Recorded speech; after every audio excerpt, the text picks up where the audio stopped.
Hi good evening. কি খবৰ সকলোৱে? ভালে আছেনে সকলো? আমাৰো ভাল বেয়া মাজতে চলি আছে। এইফালে বনাব লৈছোঁ মই পুৰি। এতিয়া গধূলি হ'লহি আৰু এইফালে কেৰাহীখন পাতি লৈছোঁ। পুৰি বনাওঁ, যিহেতু বতৰটো খুব ডাৱৰীয়া, বৰষুণ দি আছে কাৰণে পুৰি চব্জি খাবলৈ চুনুৱে মন কৰি আছে। ইয়াত আজি মই নতুনকৈ ৰেচিপি এটা বনাম বুলি ভাবি আছোঁ। চিংৰা মিক্সি দি পিনে আনি আৰু আন্দা ভুজি কি বুলি কয়, আন্দা ভুজি বনাম বুলি ভাবি আছোঁ।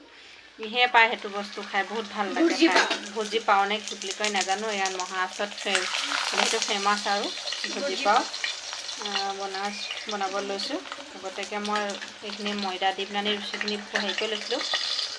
ইয়াত কেমেৰাটো ধৰিবলৈ দিগদাৰ হয়, ধৰি আছোঁ যে সেইটো কাৰণে অকণমান দিগদাৰ হৈছে। চুনুৱে পুৰিটো দি দিছে। এনেকৈ মই এখনকৈ এতিয়া পুৰি যাম। এখনতে কেমেৰা ধৰি থকা আৰু এখনতে কাম কৰিবলৈ বহুত অসুবিধা হয়।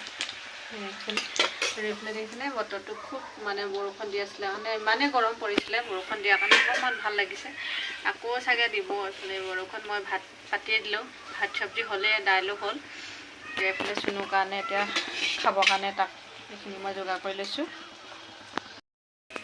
এইফালে লৈ লৈছোঁ মই বিলাহী আৰু চিংৰা মিক্সি এটা কাটি লৈছোঁ। বা মাজৰ বুকুখন এনেকৈ হেৰি কৰি দিছোঁ, গুচাই দিছোঁ, যিহেতু বহুত গুটি থাকে। ইয়াত দেখিছেনে? আৰু লগতে লৈ লৈছোঁ জলকীয়া আৰু পিঁয়াজ। সি জলকীয়া খাব নোৱাৰে কাৰণে তাৰ কাৰণে এনেকৈ অকণমান জলকীয়া লৈ লৈছোঁ। এইখিনি এতিয়া মই ধুনীয়াকৈ ভাজি যাম। পুৰি বনোৱা কেৰাহীখনতে তেল অলপমান দি দিছোঁ, লগতে দি দিছোঁ জিৰা অলপমান। চুনু দি দিয়া, জিৰা অকণমান দিয়া। আৰু এইফালে পিঁয়াজখিনি দি দিয়া। এইফালে দি দিয়ে পিঁয়াজখিনি সিজি অহাত দি দিছে বিলাহীখিনি।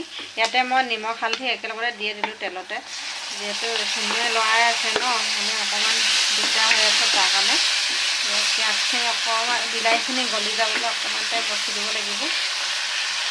বিলাহীখিনি গলি যোৱাত অকণমান তেল বিৰিঙি অহাত মই মছলাখিনি দি দিলোঁ। ইয়াতে দিলোঁ ৰেড চিলি আৰু ধনিয়া গুড়ি পাউডাৰ দি দিছোঁ।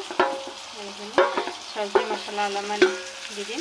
ইয়াতে এতিয়া দি দিছে চিংৰা মিক্সিখিনি। চুনুৱে ভালকৈ লৰাব পৰা নাই, মই কেমেৰা ধৰি আছোঁ কাৰণে দিগদাৰ হৈ আছে। অকণমান এতিয়া ঢাকন এটা মাৰি দিম চিংৰা মিক্সিখিনি সিজিবৰ কাৰণে।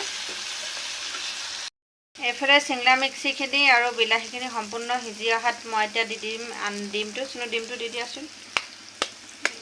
সি ভয়ে দিছে, সি ভালকৈ ঢুকি নাপায় ন গেছটো, সেইটো কাৰণে।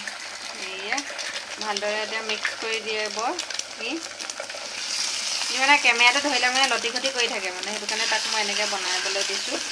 যিহেতু অলপ চলপ বনাব পৰা হৈছে, যিহেতু এতিয়া 11 বছৰ হ'ল আৰু সম্পূৰ্ণ বনাব পৰা হৈছে। ভাত কিবাকিবি সৰু সুৰাকৈ বস্তু শিকাবলগীয়া হৈছে ল'ৰাক এতিয়া, যিহেতু কেতিয়াবা সময় মই কিবা অসুবিধা হ'লেও বা কিবা হ'লেও নিজে বনাই খাব পৰা এটা হেৰি আছে। চুনু বাৰ্থডে ভিডিঅ'টো দিয়া হোৱাই নাই নহয়। বাৰ্থডে ভিডিঅ'টো মই বনাই থৈছোঁ, কিন্তু এডিটিং কৰাও নাই। এডিটিং কৰি মই দি আছোঁ বাৰু। বাৰ্থডে ভিডিঅ'টো সৰু সুৰাকৈ কিবাকিবি কৰিলোঁ ভিডিঅ'টো, তাকে চাব ভিডিঅ'টো।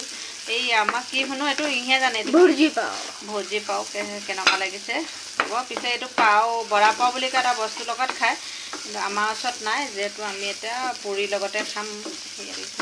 আবেলি চাহ কাপৰ লগতে আমাৰ ভুজি পাও ৰেডি হৈ গ'ল। ভিডিঅ'টো কেনেকুৱা পালে ক'বচোন দেই, আৰু ৰেচিপিটো কেনেকুৱা পালে ক'ব। চিম্পুল এটা ৰেচিপি, ট্ৰাই কৰি চাব। বহুত টেষ্টি লাগে খাই। লগতে অকণমান চিকেন মছলা দি দিবচোন, বহুত ভাল লাগে। আমি চিকেন মছলা দিয়া নাই, চব্জি মছলা দিলোঁ। দেখোঁতে খাওঁ খাওঁ লাগিছেনে? এতিয়া চুনুক দি দিওঁ খাবলৈ। এয়া ৰেডি হৈ গ'ল। পুৰিকেইখন দেখিছেনে? পুৰিকেইখন পিছে ভালকৈ নাচাব দেই, আন্ধাৰ হৈ আছিলে কাৰণে মই পুৰিকেইখন ভালকৈ বনাব নোৱাৰিলোঁ। যিহেতু কাৰেণ্টটো নাছিলে, বৰষুণ দিলে কাৰেণ্টটো ইয়াত নাথাকে যে, সেইটো কাৰণে মই পুৰিকেইখন গোটেইখন জিলা বনাই দিলোঁ। তথাপিও চুনুৰ কাৰণে হৈ গ'ল। এনেকৈ খাব। এয়া কেনেকুৱা লাগিছে ক'ব দেই, তাক দি দিছোঁ খাবলৈ। ভিডিঅ'টো যদি ভাল পালে লাইক কমেণ্ট শ্বেয়াৰ ছাবস্ক্ৰাইব কৰি দিব। সেয়া আমাৰ